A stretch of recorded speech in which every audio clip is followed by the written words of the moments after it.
Trigonometric equation क्या है? तो बोल सकते हो वैसे कोई भी इक्वेशन जिसमें ट्रिग्नोमेट्रिक टर्म इन्वॉल्व हो। बोले तो साइन एक्स इक्वल टू 1/2, ये क्या है? एक इक्वेशन है। क्यों इक्वेशन है? क्योंकि यहाँ पे इक्वल टू है, लेफ्ट साइड है, राइट साइड है, तो इक्वेशन तो है ही, इक्वेशन है।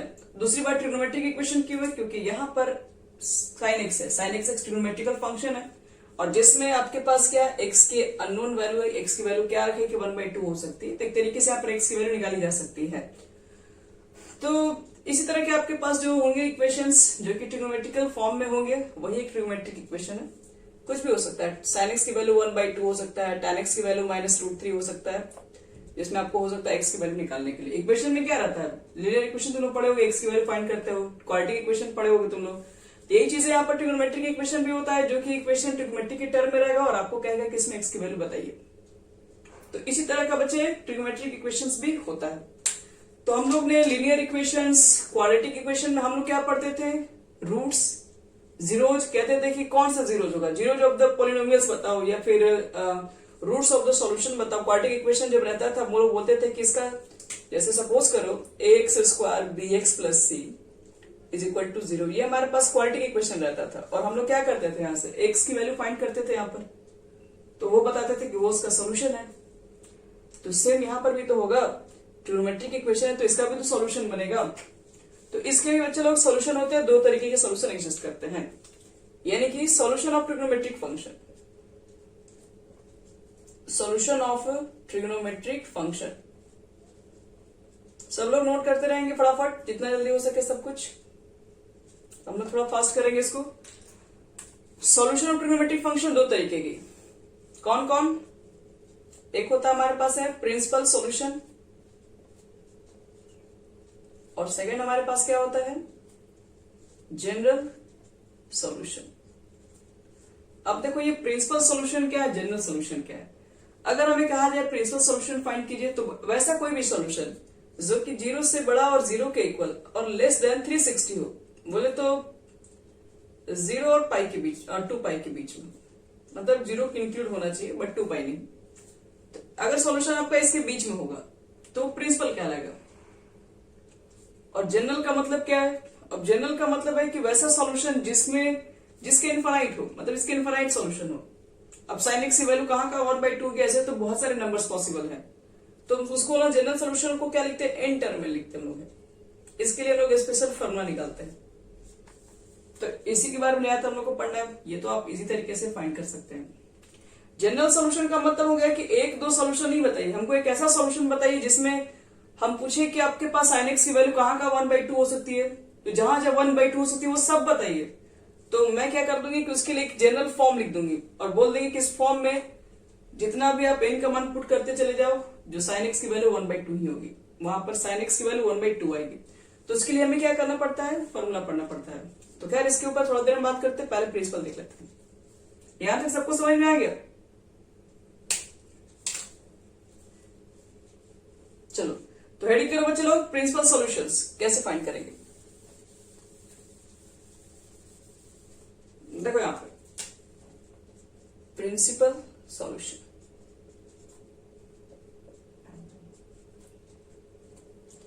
जैसे सपोज करो आपके पास दिया हुआ है साइन एक्स = 1/2 है, सपोज कीजिए। पहले बताओ कि प्रिंसिपल सॉल्यूशन में क्या बताया, एक्स की वैल्यू कहां से कहां तक होती है? 0 से 2π 360। तो अगर इसको अगर हम लोग थोड़ा डिटेल में समझे, ऐसे समझो, ये 0 डिग्री है, ये π/2 है, ये पाई है, ये कितना होता है 3π/2, ये होता है हमारा 2π। चलो मेरा क्वेश्चन ये है बच्चे लोग आपसे यहाँ पे कि साइन एक्स का मान 1/2 है, एक तो साइन एक्स का मान प्लस में है 1/2। तो पहले आप चेक करो कि साइन एक्स का मान पॉजिटिव किस किस क्वाड्रेंट में होता है, फर्स्ट सेकंड थर्ड फोर्थ, कौन से क्वाड्रेंट में?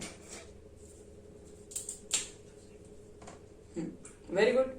फर्स्ट और सेकंड में साइन एक्स की वैल्यू होती है पॉजिटिव। पहले तो आपके पास जो भी क्वेश्चन होगा पहले देख लो कि पॉजिटिव है कि निगेटिव है। अगर वो पॉजिटिव है तो आप चेक करो कि किस क्वाड्रेंट में आपको वैल्यू पॉजिटिव मिलेगी, फर्स्ट सेकंड। मतलब आपका आंसर 2 निकलेगा, क्योंकि आपको 0 से 2 पाई के बीच में आंसर देना, मतलब आपको आंसर इसी के राउंड में देना है, इससे बाहर नहीं जाना है, एक ही राउंड कंप्लीट करना है।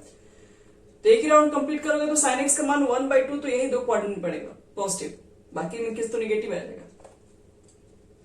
बात समझ में आ रही है क्या बोल रहे हैं, कहां पॉजिटिव कहां निगेटिव हो रहा है, क्योंकि साइन थीटा पॉजिटिव 0 से 90 और 90 से 180 के बीच में होता है।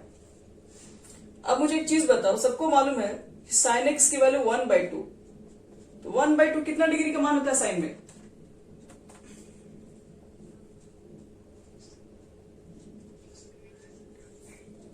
हम्म, 30 डिग्री। वेरी गुड, यही तुम लोग बच्चे लोग पढ़ रहे हो, 30 डिग्री 45 बोल रहे हो।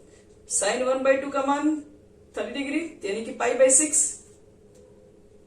एक तो इसका आंसर π/6 होगा, यानी कि एक तो आप बोलेंगे कि एक साइन साइन कट गया, तो पहले तो एक वैल्यू तो एक π/6 हो जाएगा। दूसरा क्या होगा, एक तो π/6 जो होगा 30, वो तो इसके बीच ही पड़ेगा। एक आंसर यहां पर भी तो होगा हमारा, तो देखो तो 1 लिख सकते हैं, फिर इसको देखो क्या लिख देंगे, साइन एक्स इक्वल टू 1/2 लिख देंगे।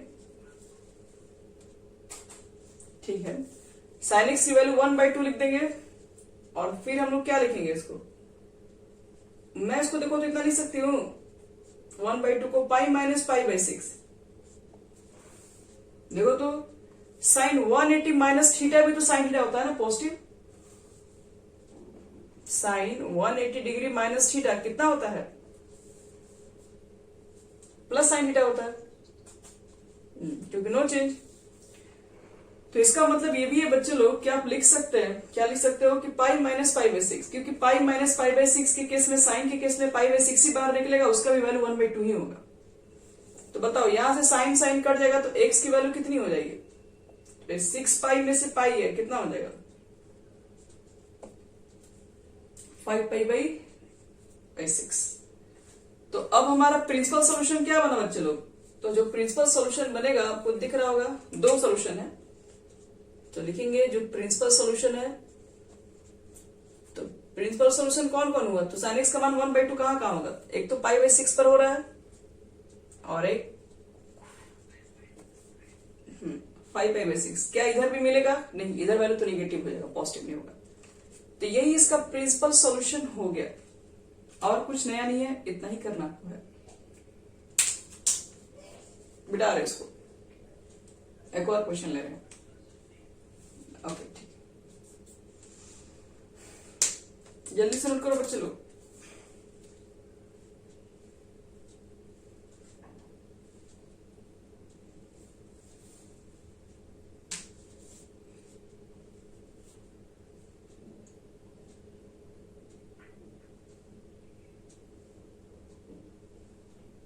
हो गया, चलिए अगर मान लो आपसे क्वेश्चन में पूछा गया tan x की वैल्यू -√3 और पूछा गया कि बताओ कि इसका प्रिंसिपल सॉल्यूशन क्या होगा, तो सबसे पहला क्या चेक करेंगे, tan की वैल्यू निगेटिव है, कौन से क्वाड्रेंट में होगा,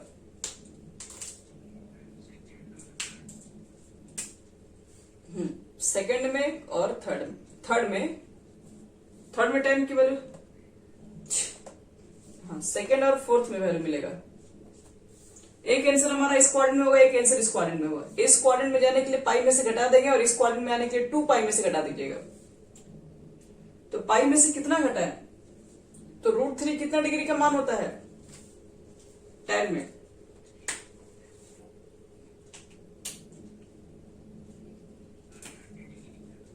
थर्टी 60। हाँ तो पहले तो देखो बच्चे लोग tan x, हाँ पहले tan x लिख दो, इसको माइनस रखो, और √3 के बदले में क्या लिख दोगे, tan 60 को कितना लिखते हैं, π/3 लिखते हैं, तो माइनस को बाहर रखिए, tan π/3 लिखे। लेकिन हमारा आंसर जो वो इस क्वाड्रेंट में है, तो पाई में से घटाएंगे तब पहुंचेगा इस क्वाड्रेंट में। तो बताओ, तो इसको इतना लिख सकते हैं tan π-θ, इसको इतना लिख सकते हैं क्योंकि इसका वैल्यू तो यही निकल के आएगा ना, tan 180 degree minus theta minus tan होता है कि नहीं, बोलो। तो एक आंसर हमारा कितना हो गया, 3π में से पाई गया 2π/3, एक आंसर तो हमारा यही हो गया।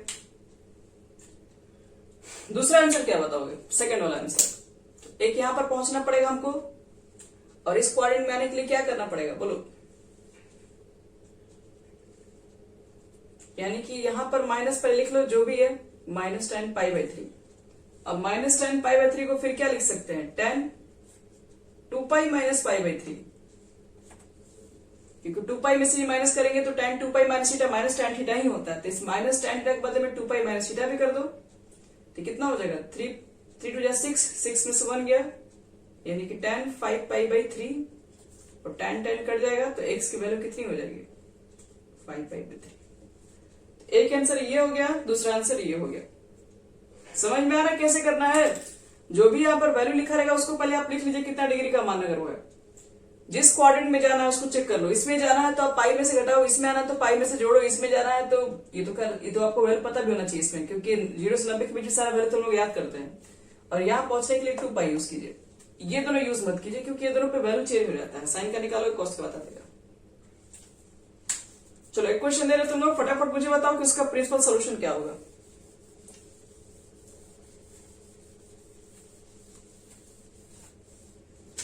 जल्दी से बताना होगा। sec x = -√2। बताइए इसका प्रिंसिपल सॉल्यूशन क्या होगा? फास्ट।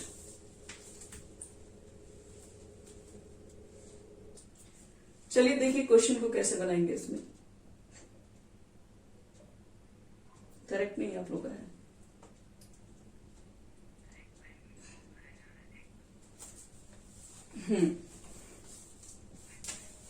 हाँ, कौन बता रहा है ये? चलो सही है, वेरी गुड। एक चीज बताओ बच्चे लोग, इसमें क्या डाउट है तुम लोग को? क्या सेक में √2 किसका मान होता है? नहीं याद है? 60 डिग्री का होता है।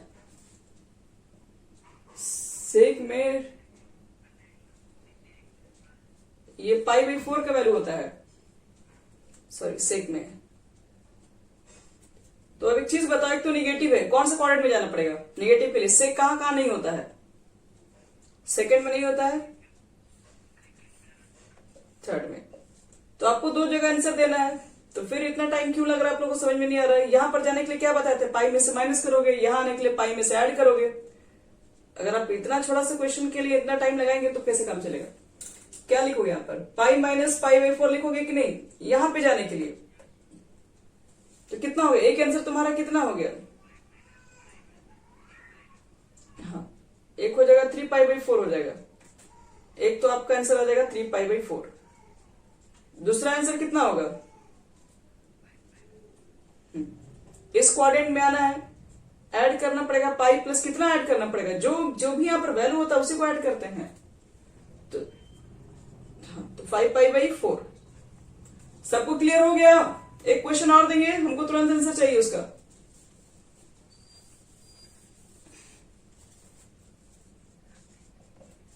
चलो अगला जो क्वेश्चन आपके पास है, cot θ या cot x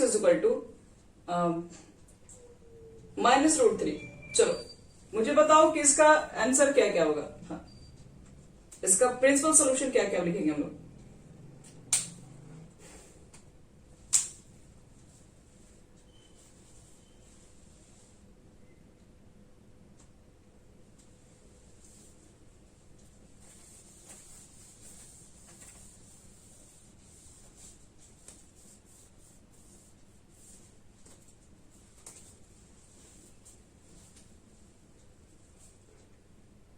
बार बार क्या बताएं? कॉट नेगेटिव है तो सबसे पहला स्टेप क्या होगा? सबसे पहला आपका स्टेप होगा ये लिखने के लिए कि cot √3 कितना का वैल्यू होता है। ये वैल्यू तुम्हारे पास कितना का है? 30 का, यानी कि π/6। कौन से क्वाड्रेंट में जाना है? एक सेकंड में और एक 4 में। सेकंड में जाने के लिए क्या करोगे? तो cot पाई में से माइनस करोगे, तो कॉट कटेगा तो x की वैल्यू क्या आ जाएगा? 5π/6। एक वैल्यू तो तुम्हारा ये हो जाएगा, एक वैल्यू कितना हो जाएगा? cot x = तो हम इसको यहां से भी तो लाके माइनस कर सकते थे, तो cot 2π - π/6 कितना हो जाएगा? cot 11π/6। आगे सबको समझ में? इसका आंसर कैसे लिखा हुआ है?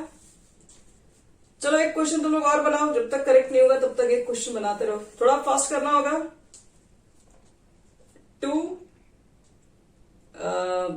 To cosec x, two cosec x मत कर दो, कॉसेक एक्स इक्वल टू कर दो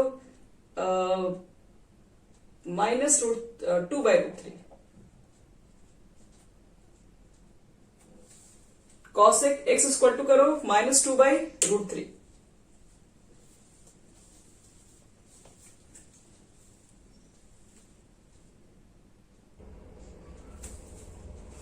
चलो आगे बढ़ते हैं। प्रिंसिपल सॉल्यूशन, इसका आंसर क्या क्या आया होगा बता दे रहे हैं। इसका आंसर एक तो आपका आया होगा ये तो 30 डिग्री का वैल्यू, सॉरी 60 का वैल्यू है, यानी π/3।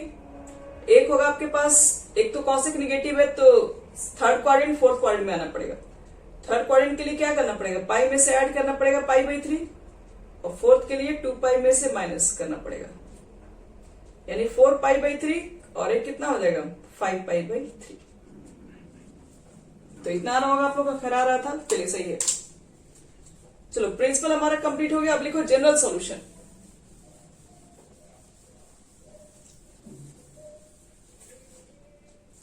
सब लोग लिखो बच्चे लोग, heading general solution of trigonometric equation.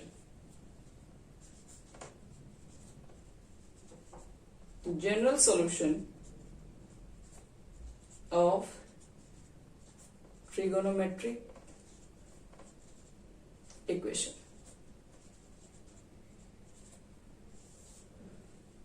देखो जनरल सॉल्यूशन क्या होता है, वही आपको बताया था। जनरल सॉल्यूशन में वैल्यू जो निकालते हैं वो सारे वैल्यू, मतलब sin x का मान 1/2 है तो आप टोटल का मान बताओ कब तक sin x का मान 1/2 आता रहेगा। तो उसके लिए हम लोग क्या करते हैं, एक्सप्रेशन लिख के देते हैं। तो देखो फर्स्ट कंडीशन बता रहे हैं, फॉर्मूला यहाँ पर बताना पड़ता है। अगर मान लो कभी भी sin x की वैल्यू अगर 0 है तो sin x की वैल्यू कहां कहां 0 होती है, एक तो 0 डिग्री पे होती है, सबको मालूम है। दूसरा होता है पाई पे 0 प्लस माइनस पाई। देखो साइन की वैल्यू इस पर और इस पर 0 होती है, एक 0 और एक पाई। एक बार फिर से वापस जाएंगे तो क्या हो जाएगा 2π, फिर से इधर आएंगे 3π। ऐसे करते करते करते आपके पास अगर देखा जाए कि इसका आंसर 0 कहां कहां होगा, तो 0π, 1π, 2π, 3π, तो हम लोग शॉर्ट में इसको nπ लिख सकते हैं। और n का मान क्या लिख देंगे, इंटीजर। इंटीजर का मतलब ये पॉजिटिव भी हो सकता है, नेगेटिव भी हो सकता है, दोनों पॉसिबल है। तो कभी भी 0 पे अगर आपसे कहेगा कि इसका बताओ जनरल सॉल्यूशन क्या होगा, मतलब कहां कहां वैल्यू 0 होगा, तो करना तो लोग कुछ नहीं है, बस उसकी जगह पर nπ लिख देना और बता देना n बिलोंग्स टू i। अब देखो अगर सपोज करो cos x का मान अगर 0 है तो cos x 0 कहां कहां होता है, तो एक तो होता है हमें पता है कि एक 90 पे होता है, यानी π/2 पर होता है। तो cos 0 एक यहां पर होता है, दूसरा 0 यहां पर होता है, दूसरा को बोलते हैं 3π/2। ये प्लस माइनस लिख सकते हो क्योंकि 0 में क्या है, प्लस माइनस 0 प्लस 0 माइनस एक ही तो होता है, प्लस माइनस 5π/2। तो देखने से क्या लग रहा है, π/2, 3π/2, 5, मतलब ये ऑड नंबर चल रहा है 1, 3, 5। तो इसको देखो कितना लिखते हैं शॉर्ट में, 2n + 1 π/2, जहां पर n क्या है, n कोई भी इंटीजर है। तो ये हमारा जनरल सॉल्यूशन किसके लिए हुआ, कॉस के लिए हुआ। कॉस 0 कब कब हो सकता है। और थर्ड देखो tan x का मान 0, tan 0 कब कब हो सकता है, तो tan x इक्वल टू क्या लिख सकते हो, sin x बटे में cos x लिख सकते हो। और इसको उधर भेजोगे तो 0 में मल्टीप्लाई करोगे तो cos भी 0, मतलब फिर से sin x का मान 0 आ जाएगा। इधर भेजोगे तो 0 से मल्टीप्लाई करोगे तो cos इंटू 0 0 ही हो जाएगा, यानी sin x का मान 0। और sin x का मान 0 कब कब होता है वो तो निकाल दिए हैं। sin x का मान 0 तो x का मान कितना लिखते हैं हम लोग, तो देख लो sin x का मान 0 तो x का मान कितना होता है nπ। और n क्या है, n बिलोंग्स टू कोई भी इंटीजर नंबर। यानी कि tan का और sin का दोनों के लिए वैल्यू सेम है, nπ nπ। cos के लिए क्या है 2n + 1 π/2। यहां तक सब लोग नोट कर लिए बच्चे लोग। देखो अगर हम साइन देखो कॉट के लिए पूछ रहे, कॉट कॉसेक और सेक के लिए पूछ रहे हो, तो हम उसको जब भी क्वेश्चन को बनाएंगे तो अपोजिट करके बनाएंगे। मतलब अगर वो कॉसेक लिखा रहेगा तो पहले उसको हम साइन में कन्वर्ट करके बनाएंगे। अगर आपके पास सेक रहेगा तो उसको कॉस में कन्वर्ट करके बनाओ। मिटा दे इसको पूरा।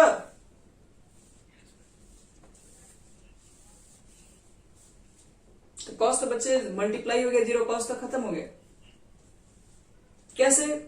जीरो से मल्टीप्लाई करेंगे तो कॉस कहां बचेगा?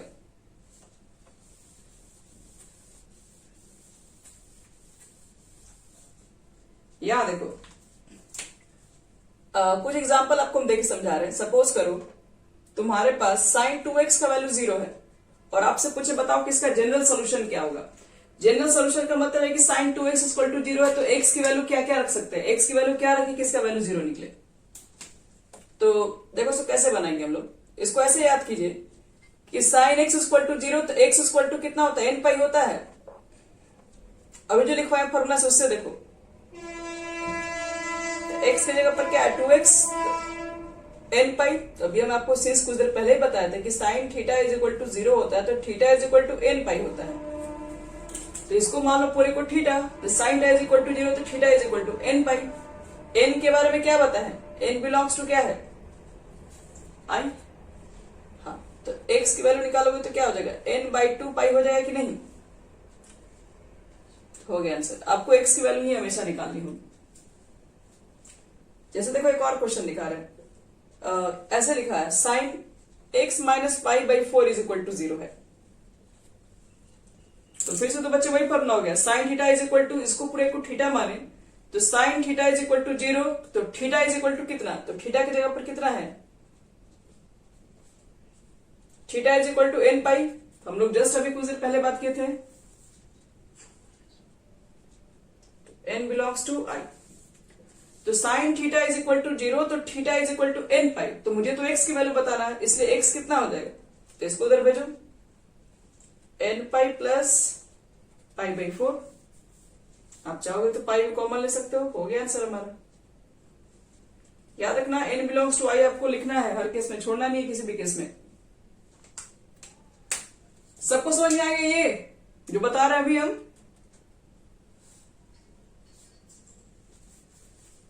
चलिए एक क्वेश्चन हम और ले लेते हैं। अगर मान लो कि cos x plus pi by 10 is equal to 0 है और आपसे पूछे तो बताओ कि इसका जनरल सोल्यूशन क्या होगा, x की वैल्यू आपको बताना है, तो क्या लिखेंगे बोलिए। तो देखो तो कितना लिखोगे, cos, ये थीटा की जगह पर है, cos theta is equal to 0 तो थीटा इज इक्वल टू कितना, थीटा इज इक्वल टू देखो तो कितना लिखवा है 2n प्लस 1 पाई बाई 2 और n क्या है तो n बिलोंग्स टू i लिखोगे।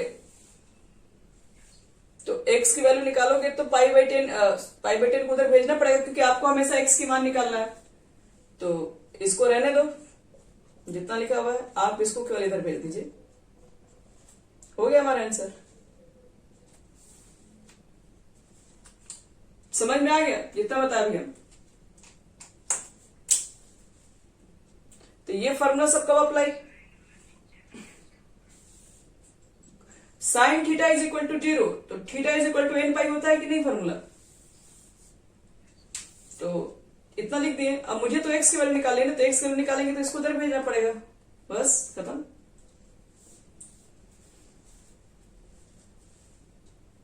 ठीक है, इसको बच्चे लोग अब इसको मिटा रहे पूरा।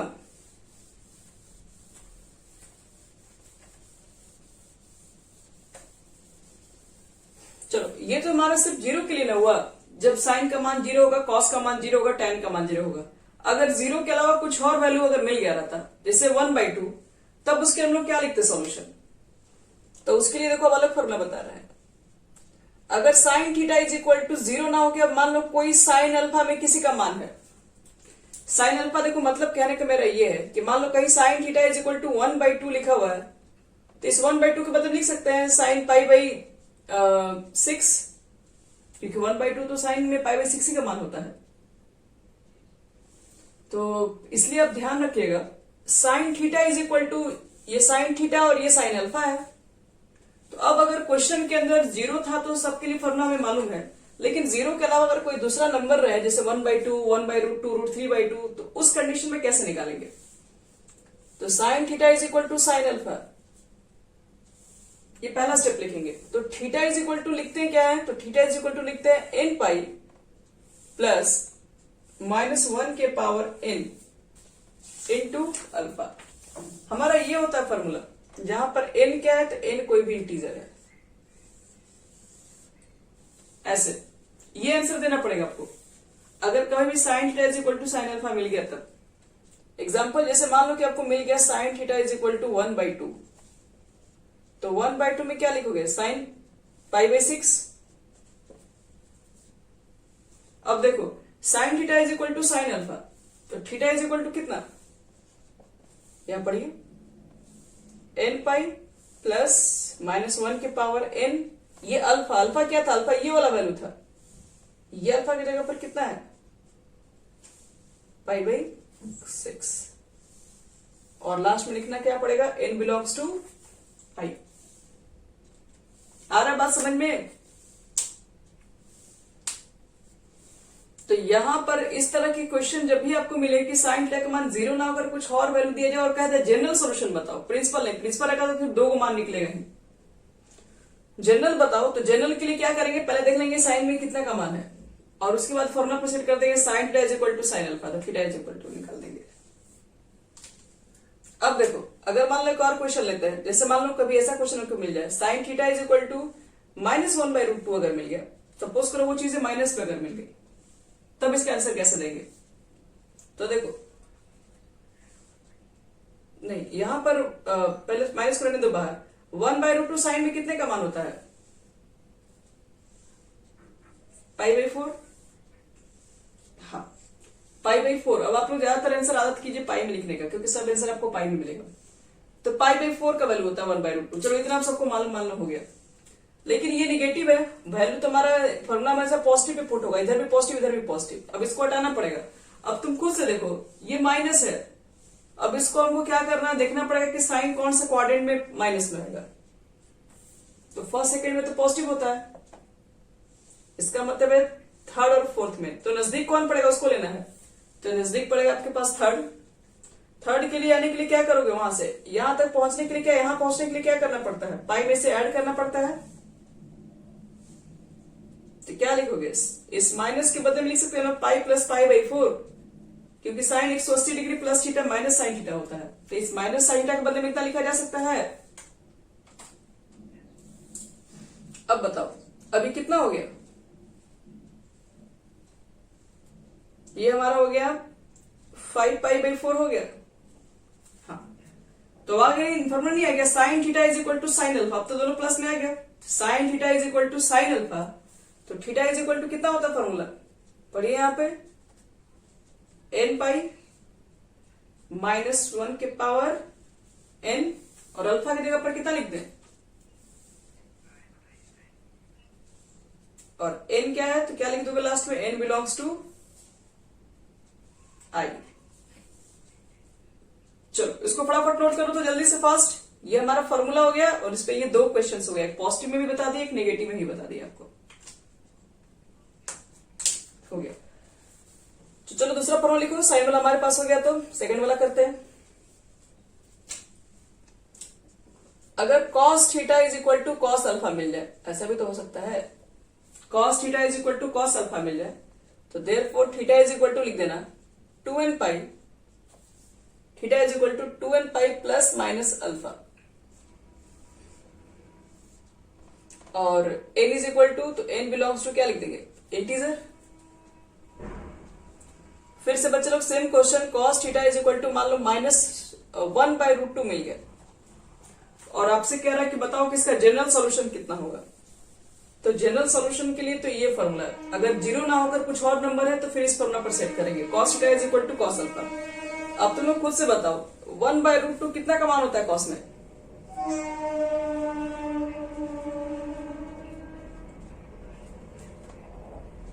हाँ तो cos π/4, और आप समझो कि एक तो माइनस है cos, कौन सा क्वाड्रेंट में होगा बताओ, नजदीक वाला क्वाड्रेंट कौन मिलेगा, जहां cos नेगेटिव हो, सेकंड में। और सेकंड में जाने के लिए क्या करते हैं, पाई में से माइनस कितना जो एंगल है, तो कितना हो गया बताओ, cos theta is equal to, ये 4 पाई में से पाई यानी 3π/4 हो गया कि नहीं, cos cos कट गया, तो थीटा इज इक्वल टू, अब cos cos काटना मत, एक मिनट, आपको एक सोल्यूशन थोड़ी निकालना, आपको जनरल सोल्यूशन निकालना है। तो cos theta is equal to cos alpha, इस पर आ गया, तो थीटा इज इक्वल टू क्या बोलोगे, तो 2n pi plus minus alpha, alpha की जगह पर कितना रखेंगे हम लोग, 3 पाई बटे में 4। n क्या बच्चे लोग यहाँ पे, तो n बिलोंग्स टू कोई भी इंटीजर। आपको जितना सॉल्यूशन चाहिए ना, जिसके लिए -1/√2 वैल्यू है, पुट कर दीजिए। n का मान 1 पुट करो, 2 पुट करो, 3 पुट करो, जितना पुट करोगे उस सबका आंसर बता देगा। ये लिख लो, ये एग्जांपल्स हो गया, यहां तक पहले नोट कर लिए, टेन का बता रहा है इसके बाद। ठीक है, थर्ड पन्ना में लिखो,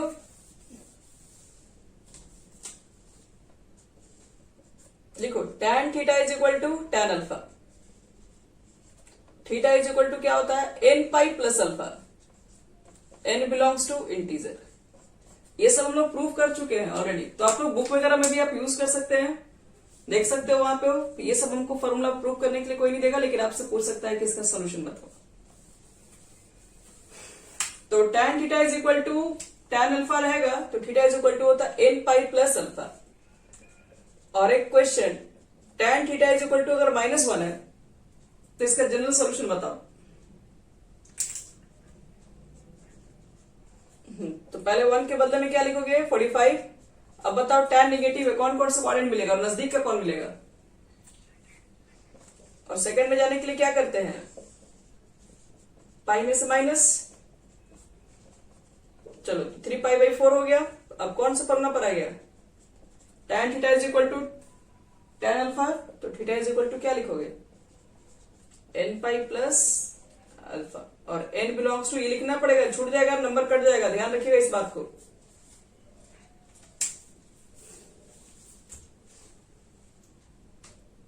लिख दिए। तो इसके बाद और भी क्वेश्चंस होंगे, इस पे क्वेश्चन ज्यादा सॉल्व करेंगे हम लोग कल के क्लासेस में।